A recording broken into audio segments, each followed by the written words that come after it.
eu quero fazer uma pergunta um pouco mais específica, até com um plano de governo, até com a sua área, né, da educação, enfim, já que você trabalha no magistério, é pedagoga. Eu gostaria de saber quais são os seus projetos, os seus intentos, também que você vai estar junto com o irmão Capdaciolo, para a educação, para a melhoria aí nas salas públicas, educação pública, e também se vocês são a favor dessa reforma no ensino médio, aprovada, acho que foi aprovada agora, né, pelo MEC, ou proposta pelo MEC. Então, falar um pouquinho mais de educação nesses aspectos que eu salientei.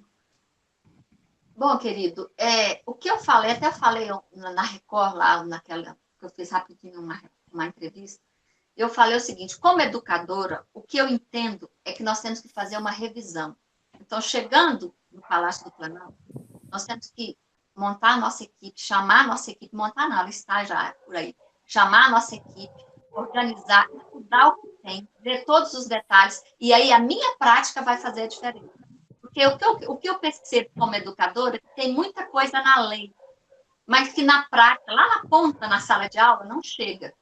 Então, assim, tem várias coisas, por exemplo, a burocracia é uma coisa que atrapalha muito o executar da educação como deve. Então, nós temos que fazer o quê? Nós temos que estudar tudo que tem, enxugar. A primeira coisa é fazer uma revisão no currículo, que o currículo tem muita coisa aí que precisa ser melhorada. Tem coisas no currículo que está favorecendo algumas coisas, algumas ideologias, que nós precisamos fazer uma revisão. Então, o que nós queremos? Eu já estive aqui em Brasília, na Embaixada da Finlândia. Eu quero montar equipes, eu quero ver experiência de outros lugares, eu quero partir da experiência que eu tenho. E o que eu mais escuto de dificuldade dos professores é que as coisas vêm de cima para baixo. Então, como educadora, eu quero estar trabalhando com os educadores, usando a experiência que eu tenho de sala de aula, para quê? Para aperfeiçoar. Nós estamos entre os 10 piores do mundo, entre os 70.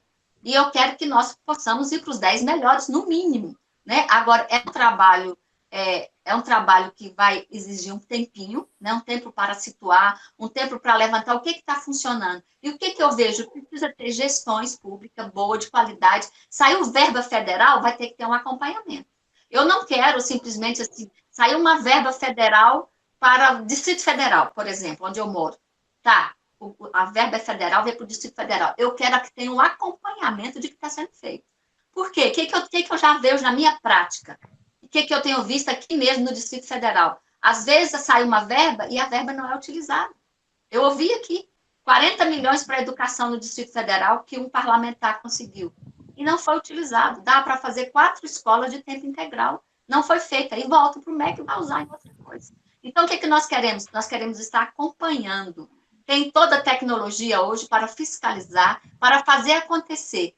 Muitas coisas que eu sonhei, que eu falei, vamos fazer isso, vamos fazer aquilo, quando eu fui ver, está na lei. Eu falei, então o que eu tenho que fazer? Eu tenho que sentar com a minha equipe, ver o que está já na lei, o que precisa mudar em alguma lei, enxugar o currículo básico de educação, que tem aí muita coisa do Haddad, dar uma enxugada nesse currículo, para contemplar as necessidades, para levar a educação do Brasil para os 10 melhores do mundo. Então, a equipe vai ter muito trabalho, e eu sou bem minuciosa. Então, nós vamos estar para fazer o quê? A prática acontecer, porque não adianta estar na lei bonitinho e não funcionar na prática. Quando eu estava fazendo o curso de Direito, eu ouvi na Voz do Brasil, na faculdade, e eu vi todas as escolas do Distrito Federal têm laboratório de informática. Eu dizia, então, onde eu estou trabalhando, numa escola do Distrito Federal, que é onde eu estava, não tinha laboratório de informática. Então, tem muita coisa que é divulgado, que é noticiado, que tem, que é, e na prática não é. Então, nós teremos trabalho. Eu recebi um aluno do Piauí que eu fiquei assustada, um menino de 3º ano que não sabia escrever o nome. Muito querido ele. Chamei a irmã para conversar, a irmã me disse, não, professor, lá na minha cidade não era assim, não. Era uma professora para todas as salas. Ela dava um pouco de aula no 1º ano, um pouco no 2º, um pouco no 3º. Existe isso no Brasil? Existe. Então, assim, eu quero olhar com carinho para o Piauí por causa desse meu aluno Antônio, eu lembro dele com carinho.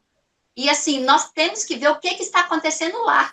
Porque, às vezes, assim, coloca na mídia o índice do IDEB, olha só que maravilha. Mas e como é que está a prática lá? O professor, que muitas vezes não tem as condições. Então, nós queremos melhorar a condição de vida dos professores. Nós queremos melhorar a questão salarial dos professores. Não dá para um professor ter um piso desse. Eu pretendia fazer mestrado. Quando eu fui olhar qual ia ser a diferença entre eu com mestrado e eu apenas com a graduação, eu falei, não vou fazer. Fui lá e fiz direito, fiz vestibular e passei para direito. Eu falei, eu aposento como professora e vou trabalhar na área jurídica para ter uma aposentadoria digna. Foi o que eu pensei. Porque um professor, um pós-doutorado, é tão ridículo o salário que um garoto que passou no ensino médio num tribunal ganha mais. Então, a primeira coisa que tem que fazer, tem que trabalhar na questão salarial do professor, tem que dar condições de vida para o professor. Aqui em Brasília, nós não temos um plano de saúde para a categoria, e eu questionei o sindicato que foi na minha escola, mas por quê? Todas as operadoras de seguro não querem, porque diz que adoece demais. Por que o professor adoece demais? É porque a vida é tranquila, é boa? Olha, os heróis do Brasil, para a Suelene, são os professores, os policiais, os médicos, os bombeiros, os trabalhadores, as viúvas, as donas de casa. Esses são os heróis do Brasil, que não saem da mídia. E nós vamos dar atenção especial. E algumas pessoas falam, vocês vão cuidar só da classe com mais dificuldade? Não, nós vamos cuidar de todos. Agora, o que Jesus falou? O que um cristão deve ter? O que um cristão deve ter? Tem que fazer boas obras.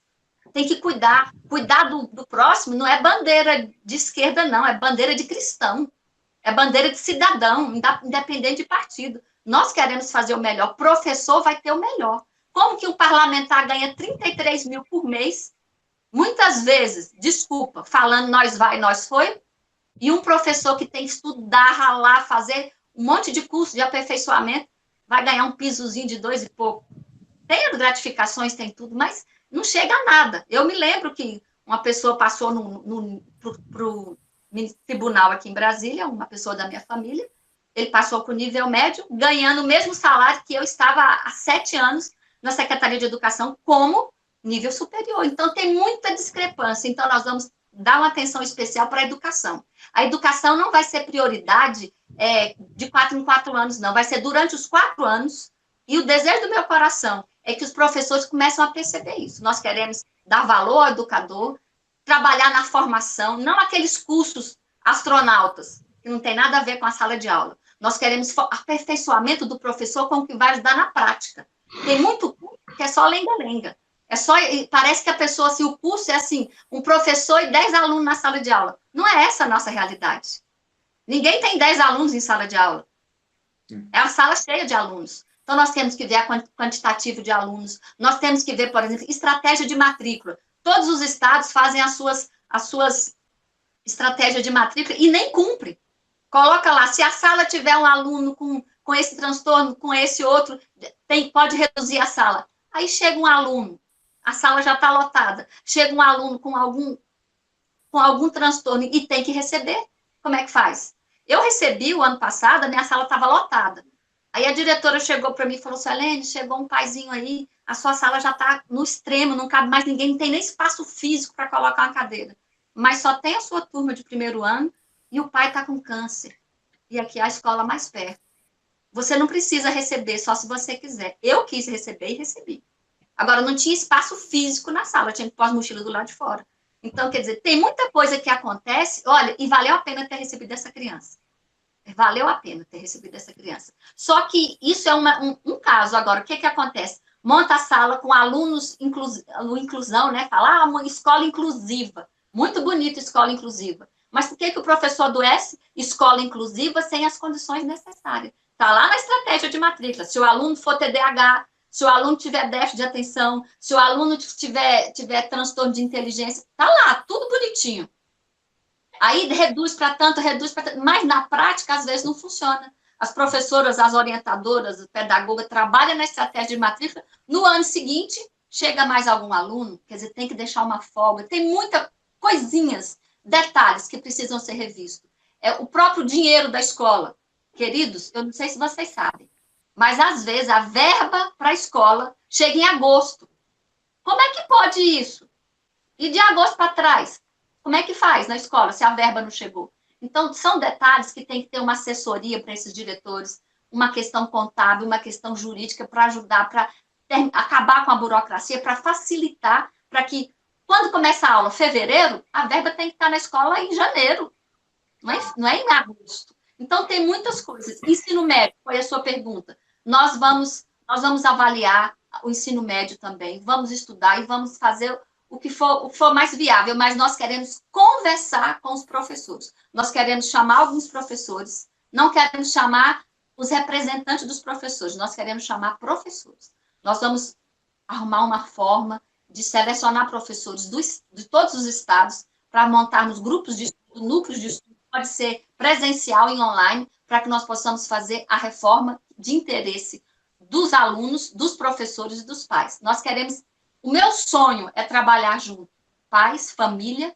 professores, alunos e os acadêmicos. Não é só aqui em cima decide, o Ministério da Educação decide, e a família não é ouvida, e o professor não é ouvido, e o aluno não é ouvido. Nós queremos fazer uma revolução nessa área aí, querido, pode ter certeza. E aceitando sugestão de todo o Brasil. Não sei se eu respondi. Sim.